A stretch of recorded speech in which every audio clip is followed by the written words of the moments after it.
Dito, napakita nyo na, Adrian? Napakita nyo na? Okay. Guys, within the next few days, we'll be releasing yung OOTD natin. Power tsaka cleaner.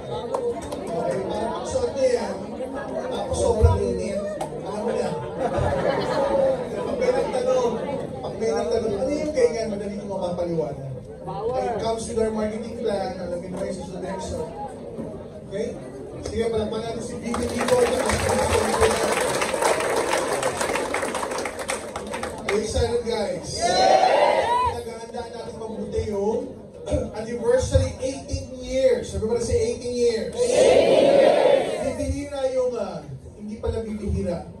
Tayo pala yung kauna-unahang direct selling network marketing company sa Pilipinas. Makakabot ang 18 years. May iba nag-claim 18 years daw sila, pero nagsara yung company sa gitna. Tapos nagbukas ibang pangalan na. So naputol. O merong malaking waiting dyan, pagbukas ng panibagong company, 0-0 na.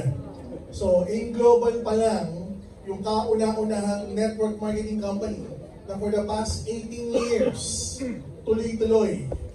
Okay, and the good news is that kasama natin kayo sa pag-celebrate ko.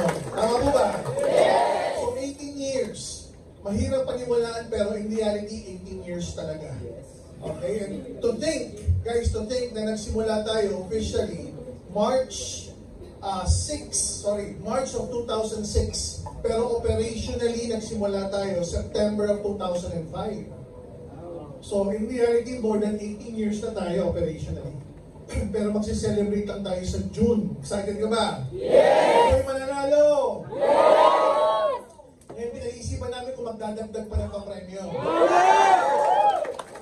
Para at least, hindi lang yung isa mananalo ng sasakyan, hindi lang yung isa mananalo ng 1 million. Kumari may iba pa. Diba may iba pang mananalo na hindi naman 1 million pero malaki din. Masaya ba yung ganon? Yes! We're excited, guys. Alam naman natin, sa business, everybody say business. Business! Miski sa network nyo. Diba? Miski sa pagpapalago ng network, hindi naman lagi-lagi, maganda. Tama po ba? Yes! Parang economy ng Philippines or economy ng US, dumarating din yung time na may konting rough road, dumarating yung time na may hindi pagkakaintindihan, dumarating din yung time na may nawawala. Tignan mo yung katabi mo. Nandyan pa yan, nandyan pa. Merong iba, kasama pa natin dati. Tama. Pag limon mo, wala na. Saan napunta? Tanong nyo, saan napunta?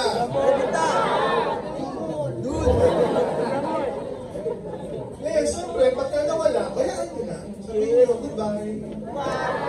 Kasi natural yan. Okay? Natural yan. Miski naman sa traditional business, may mga pagkakataong sobrang dami ng customers. May pagkakataong bakit kalahati na lang. May pagkakataong yung customers lumipat sa ibang brand. It's natural. Okay? Ang pinaka-importante sa lahat, yung natitira. Yes! Kasi yung natitira, ayan, yan yung masarap payamanin. Yes! Yan yung masarap sugayan pa. Kasi in reality, everything is about taking risk. Diba? Isipin nyo, sumusugal ka sa AIM 18 years na. Wala nang kailangan patunayan. Tama. Yung ibang vice president natin, nasa Africa. Grabe. Diba? Nagpapalaki ng negosyo natin doon. Na sino nakikinabang, pare-pareho tayo. Tama. Yung vice president natin, kumakausap na ibang products pang insurance. Dati accident lang, ngayon magkakaroon ng medical. So paganda. Dati ordinary BDO lang, ngayon may Bibo na. At yung Bibo magkakaroon pa ng card. Ngayong card pwedeng withdrawin sa lahat ng ATM.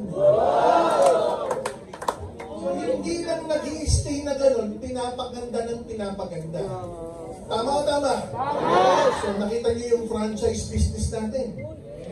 Ang goal niyan, guys, dumami. Kaya nga may promo, narinig niyo yung promo kanina. Sipin nyo, ang laki na ng direct referral, double direct referral pa. So, i-post nyo na, pagka kayo napapasyal sa third floor, bumili na kayo, i-post nyo. Anong mali nyo, maging interesado. Tutulungan naman kayo ng company na mag-close ng sales para at least maganda-ganda yung direct referral nyo. Ngayon may good news ako sa iyo. Gusto ba ng good news? Yes! For the past 17 years, guys, for the past 17 years, 17 and a half years, ang AIM Global naka-daily payout. Everybody say daily. Daily! Actually, nung nagsimula kami, way back 18 years ago, daily parang Monday, pag naging cash ka, Tuesday, Wednesday, Thursday, Friday. Pag nag-click ka ng Friday, Monday na, di ba? Yes. Pag nag-click ka ng Saturday, Monday na. Nag-click ka ng Sunday, Monday na. 15 years tumakbo lang gano'n. Ika 16th year, sabi ko, gusto ko pati Saturday may payout. Gusto ko pati Sunday may payout. Tangyahin naman through technology. And in this past, sabi mo na nga 2 months, nagkaroon ng minor delays. Tumagal ng 5 days, tumagal ng 6 days, tumagal ng 7 days, pero na-payout naman. Kaya nga ngayon, payout lahat eh. Tama? Yeah. Na-payout lahat ngayon. But the problem is at times, pag may mga ganong dilema, ayan na, pag may mga ganong dilema, may ibang tao, may ibang leaders, nasi-shake. Bakit nasi-shake? Probably because nasanay sila ng daily. Tumagalan ng konti, nainit na. Tumagalan ng konti, tumatok na sa ibang kumpanya. Tumagalan ng konti, tumingin na sa ibang kumpanya. Diyos ko po. Kung alam nyo lang kung ano yung mangyayari sa mga matitira.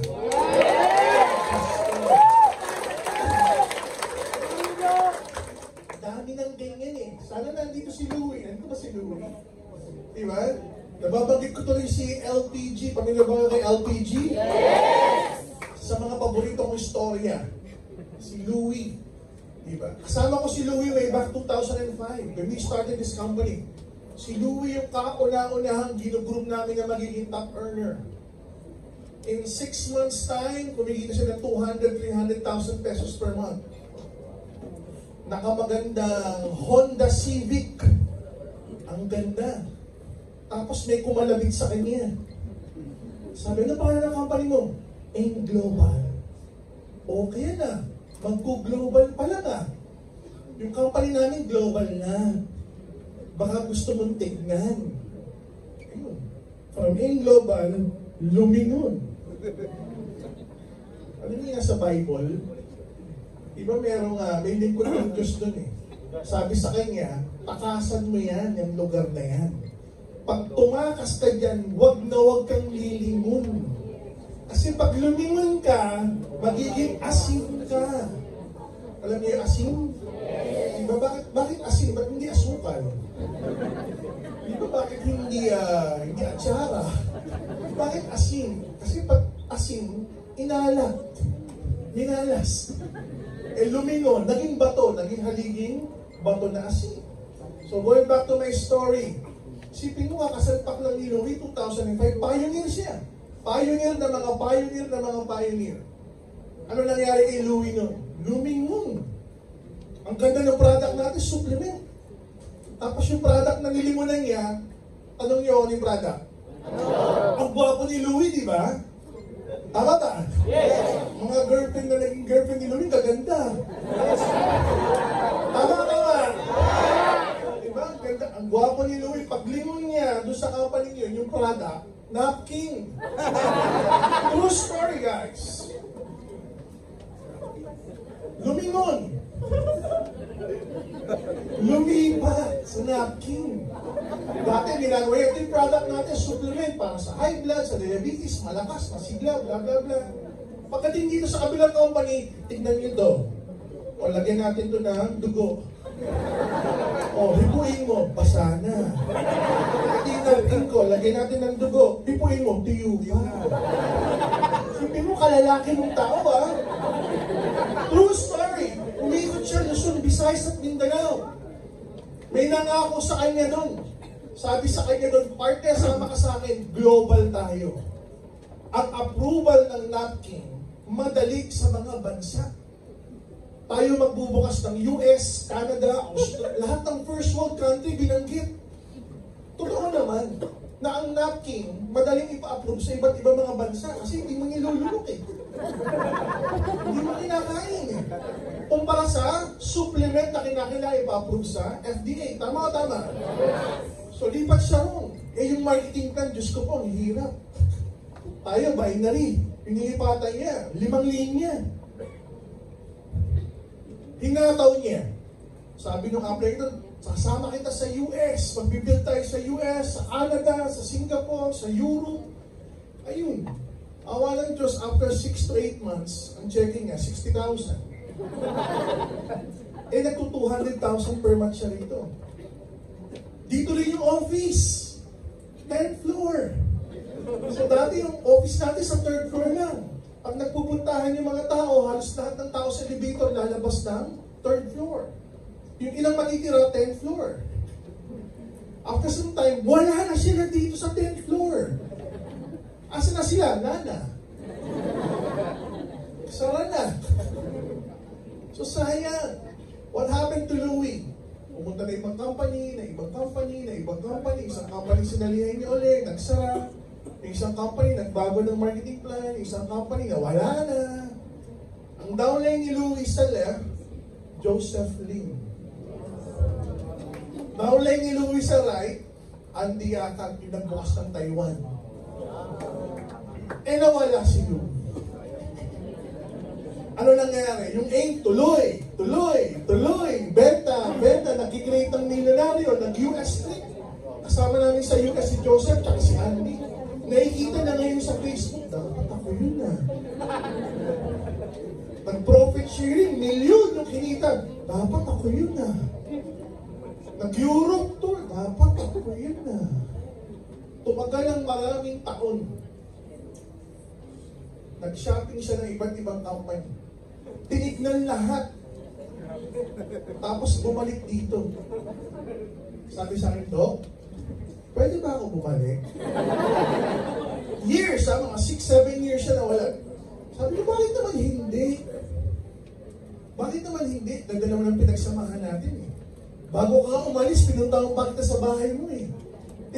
Tinanong pa kita kasi guys, nagsisimula, konti pa lang ang distributors, mga ganito lang kadami. Oh. Kaya kinala ko lahat.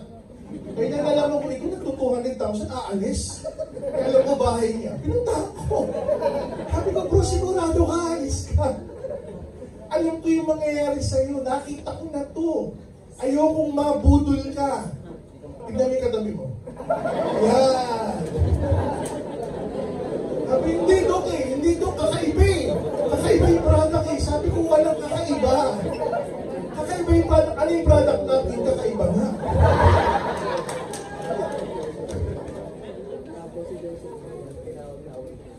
So bumalik si Louie. Nung bumalik si Louie, sobrang gigil niyang maraming patunayan. Sabi niya, grabe, lahat ng kasabayan ko, Super Millionaires Club na, ako magsisimula ulit. Kasabayan niya. Sino kasabayan niya? Carlo, Joseph, Maylin. Kasabayan niya yun. Tapos lumipas ang maraming to, sina Carlo, sina Maylin, may mga kotse na, maganda ng mga bahay. Siya walang-wala. Nagsimula ulit. Sa sobrang gigil niya, in 6 months, Millionaires Club ulit siya. Sa sobrang gigil niya, nag-isip siya ng mga bagay-bagay. Saan ako puputok? Ayoko rito sa Metro Manila. Lumipad ng Cebu. Dito mga Bisaya, masisipag. Doon nagsimula ulit. Sabog. 60%, 70% ng grupo sa Cebu, grupo ni Louie. Right now, Louie is one of our top leading HOF. Kaya pag nag-uusap kami, lagi yung sinasabi, okay din Dok na nawala ako. At least nakita ko yung kaibahan. Yung iba, ganun. Akala ko maganda, yung pala hindi. Okay? So pagka ikaw naiinit, PM mo si Louie. Louie, may kumalabit sa akin eh. Sabi, gagantuhin daw ako, gaganyanin ako eh. Mukhang maganda eh. Learn from them, guys. Learn from them. Otherwise, you will experience, grabe, the biggest mistake baka manghinayang ka ng todo-todo. Baka pag umalis ka, yung leader mo sa left, naku po. Tapos yung leader po sa kanan, naku po. Paglipad mo, naku sayang. Kasi natural naman na may lumilipat, okay lang. Kaya pag may umalis, oh, good luck ha. Sana kumita ka dyan. Tama ba? Kasi pag magsisimula ka ulit, ganun din naman yung gagawin mo eh. Magbibenta ka rin, sasali ka rin, magre-recruit ka rin, it's the same. Pag tinignan mo, yung company mo ba may office sa Africa? Wala. May office sa Hong Kong? Wala. May office sa Dubai? Wala. Saan ang office? Head office. Ilan ang office? Isa. Yung may-ari ba marunong mag-English? Ayaw naman. Yung may-ari ba kaya mag-present ng English, mag-training ng English, magsalita ng English for 3 hours? Parang. Bakit mo tinatanong na gano'n? Kasi kung hirap mag-English yung may-ari, paano mag-global yan? Tama o tama? As we speak right now, one of our trainers, Mr. Junior Espinosa, nagtitraining sa Kenya. Pag nag-training ka sa Kenya, hindi pwedeng Taglish. Pag nag-team building ka sa Kenya, hindi pwedeng Taglish. Pag kami nga nagpunta sa Africa, English presentation, ipatranslate pa sa French. Pag nag-team building kami, English, ipatranslate pa sa French. So isipin mo, paano kung hirap ka mag-English? Ano ipatranslate? Alam nga naman yung Afrikano mag-aaral ng Tagalog para lang sa'yo. Ano nagiging global yun? Nagigets nyo? Yes! May isang company, sabi ng isang company, pangarap namin magkaroon ng event sa ibang bansa. Sabi ko, nag-event na tayo sa Nigeria, sa Ghana, sa Uganda, sa Kenya. Ang dami na namin event sa ibang bansa. Samantalang yung isang company na malakas daw sila, pangarap nilang mag-event sa ibang bansa. So yung mga pangarap nila, nagawa na natin so many times. So pag ikaw naguguluhan ka, isa ang gagawin mo, alalahanin mo yung pangarap mo. Yes. Ba't ka na sumali? Diba? Hindi ang solusyon, tumingin sa iba. Ang solusyon, tignan mo yung sarili mo. Ba't ka na sumali? Diba? Ikaw ba yung tipo ng leader? Di ako makagalaw eh. Bakit? Wala akong panggalaw eh. Hindi ka makagalaw, walang panggalaw. Ano ka, inutil?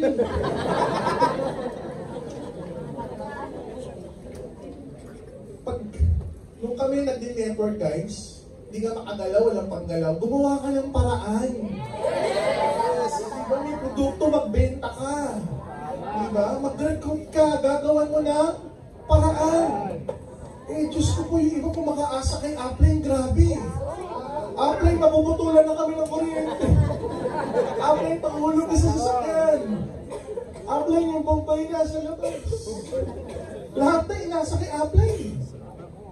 Tapos pagka nawala ng ganito, nawala ng ganyan, sisisihin si Upline. Yung magagandang ginawa ni Upline, nakakalimutan na sa isang iglap. Diba sabihin mo sa katabi mo, huy! Ikaw ba yun? Sige, bakit na natin ito next? Guys, ayan na.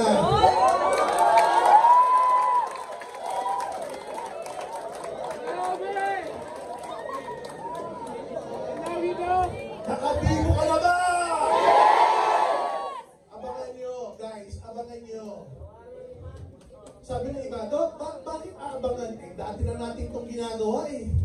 Naka-daily payout, ibabalik na lang. Diba, may iba nga kumpanya, gusto ko 10 years na, naka-weekly pa rin. At masaya naman sila no, sa weekly, wala namang problema doon. Tama o tama? Eh tayo, naka-daily tayo for 17 years, 7.5 years, sininok ngayon, ngayon, ibabalik din natin. Pero the good news, hindi na BDO. Hindi na China Trust. Bibo na. So ano kailangan? Abangan mo na lang. Diba abangan? Nakita yun, hindi discuss kanina, may mga scheduling. Okay? Transition lang yan. Transition lang yan na parang pwede ka mag-cash ng Sunday, Monday, Tuesday, Wednesday, tapos next Friday papasok sa'yo. After a few weeks, gaganda pa yan. After a few weeks, gaganda pa yan. After a few weeks, gaganda pa hanggang sa maging daily. Pero may gusto kami i-announce. Kaya gusto namin i-adjust ng maaga-aga to kasi may iba mainipin nga eh. Diba? Pero kami pinaplano sa IT, sabi namin, ano kaya kung yung direct referral, ibigay kagad kinabukasan? Para pagka apply, wala akong panggalaw, yung direct referral, bukas kagad. O di mag-recruit ka, para yung direct referral, panggalaw. Tama. Abangan niyo yan. Abangan niyo yan. Next slide, please. Event natin na believe. Tiyempong-tiyempo, tamang-tama. Kung naniniwala ka sa pangarap mo at kung nakilala mo kami noon magpasa hanggang ngayon, kung ano yung mga ginawa natin for the past 18 years, kung gaano kadami yung mga buhay na binago, kung gaano kaganda yung mga produktong meron tayo, kung gaano kaganda yung marketing plan na proven. Wala namang tinatago eh. Para kumita, kinakailangan magbenta. Para kumita, kinakailangan mag-recruit. Para kumita, kinakailangan mag-duplicate. Walang shortcut. Kaya pag may kumalibig sa'yo, sa amin, hindi ka na magre-recruit. Sa amin, hindi ka na magbebenta. Ano gagawin ko? Pipikit ka na lang. Malalagyan ka sa ilalim. Lumang tugtugi na yan. 20 years ago, may narinig na kaming ganyan. Hindi magre-recruit, hindi magbebenta. Ano nangyari? Nasa kabaong na. Wala na. Patay na yung ganong company. Ngayon yung iba, papahinga lang ng 2 years, 3 years, bubuhayin uli yung ganong marketing plan. Kasi ang sarap na naman, hindi ka magre-recruit, hindi ka magbebenta, kikita ka. Pero in reality, hindi ka kikita ng gano'n. Pag nakapasok ka na sa salita mo, pag hindi ka nag-recruit, hindi ka kumita, may konting kita. Ano gagawin ko? Mag-recruit ka na. Mag-recruitin ka rin. So guys, you need to believe. Everybody say believe. Believe. One, kung naniniwala ka sa pangarap mo, laki mo yung hataw mo. Yes. Diba? Hindi pwede yung maliit yung hataw, laki ng pangarap. Kailangan, malaking pangarap, malaking hataw. Eh, number one, malaking kumpanya tayo eh. Tama o tama? Yes. Number 2, malaki yung pangarap mo, malaki hataw. Paniwalaan mo kung saan ka nakikipag-partner. Sino maka-partner yun? Kami. Lagi yung titignan yung track record. Isipin nyo ha, habang nandito tayo sa Pilipinas, may humahataw na management sa ibang bansa. Pinalalakas ng company yung Africa, yung Asia Pacific, Papua New Guinea, Solomon Islands. By the way, good news. Everybody say good news. Good news. Kung naniniwala ka, everything has a cycle. Everybody say cycle. Cycle. Ano yung cycle? May wave 1, may wave 2, may wave 3. Narinig mo yung Papua New Guinea noon. Tama o tama? Yes. O, diba? Dati ang daming pumunta sa Papua New Guinea. So, sobrang dami nang pumunta. Yung iba nga, hindi ko na alam, pumunta ka na. Bakit, Dok? Ang dali ng visa, ang dali ng business visa, ang dali ng tourist visa, may visa upon arrival. So wala nang paapaalam sa amin, bigla na lang pumunta, nag-build ng network. Good news, may wave 2. Ano yung wave 2? May unang batch. Yung mga nagpuntahan doon, laki nakikita. Ngayon may second batch. Dati kasi binan ng government yung tourist visa at saka business visa, kaya ang hirap pumunta ngayon doon. Ngayon, binalik na uli yung tourist visa at saka business visa. Yes. So, pwede na ulit magpadala ng mga Pilipino sa Papua New Guinea. Yes. Eh, nakakatuwa doon. Ang sarap pag-network doon. Yes. Number 1, kapag kayo nag-present doon, ang tawag sa atin, puti. Kahit yung maitim na Pilipino, puti pa rin. Kasi mas maitim sila. Ang tawag sa atin na, you white people, you come here. Ganun sila, literally. Pag Pilipino nag-present, Diyos ko po, 60-70% sold out na agad. Maniniwala sa atin sila. So kung ikaw man nag-o-online o nag-o-offline, ang laki na opportunity for Papua New Guinea. Eh magbubukas pa tayo ng ibang mga bansa. 3 weeks ago guys, 3 weeks ago, nagpunta yung Prime Minister ng New Zealand dito. Wow! Diba umikot siya sa buong Pilipinas, kinausap yung yung mga politiko, mga people in the government, gusto magkaroon ng economic ties within the Philippines. Kasi yan gusto ng mga nagpapatakbo ng bansa eh. Kailangan maraming investor, lumago yung economy. Nakakatawa, isa sa mga team niya, Pinoy, Filipino-New Zealand. Pinakita natin yung mga products. Madaling i-approve, bakit? Supplement lang. Ang good news, New Zealand, nasa more or less, 6 million lang ang tao dyan.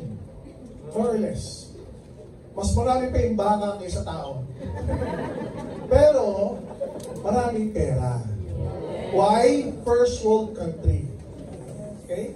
So, another opportunity for us. Back to Africa. Senegal. Senegal is roughly mga 18 million. Magbubukas din tayo sa Senegal. So, continuous expansion. Continuous expansion sa iba't ibang mga bansa.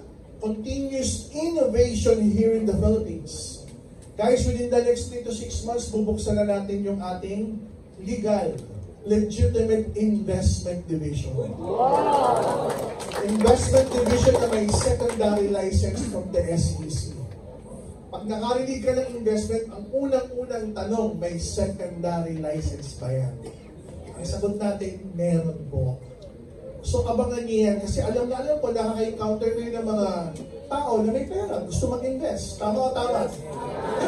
Pero kagandahan yan, may opportunity na tayo ngayon para doon. So the goal is to launch that on June 9 sa ating Believe event. Papakita na natin yan. Pati ibang franchise concept. Makikita nyo doon, matitikman nyo rin. So kung mapapansin nyo, palaki ng palaki yung company. Nagsimula sa AIM, nagkaroon ng EC, nagkaroon ng OVI, nagkaroon ng Alpha East. Okay? May maririnig ka bang iba? May maririnig ka bang RED o Riders Economy? Makakarinig ka ba ng AIM Realty? Kasi magre-real estate tayo. So, habang wala pa itong mga bagay na to, nandito ka na, sinisimulan mo na yung pag-build ng network.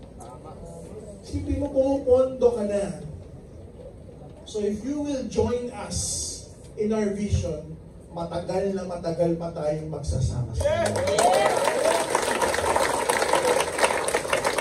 And siyempre, kung makikinig ka sa kakalabit sa'yo, uy, grabe dyan. Bakit? Magsasara na raw yan.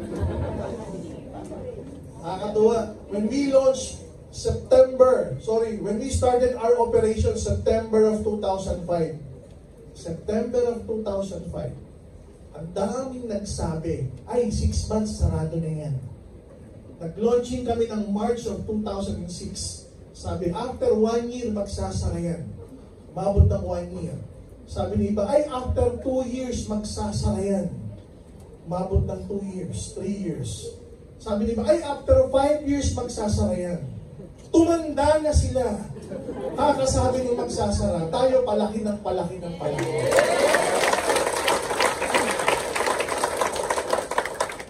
So guys, gusto namin makasama kayo. Sa loob ng mahabang panahon, tuparin yung pangarap nating lahat, pangarap ng company, pangarap nyo ng mga leaders, pati pangarap ng pamilya nyo. Gusto ko tuparin natin sabay-sabay. We want to reach out as many Filipinos as possible. Kaya kung alam niyo yung Red Riders Economy, ang goal natin ng payamanin, mga riders naman. Kasi may sarili na silang market. Ang alam natin na hindi sila aasenso, kaka-rider.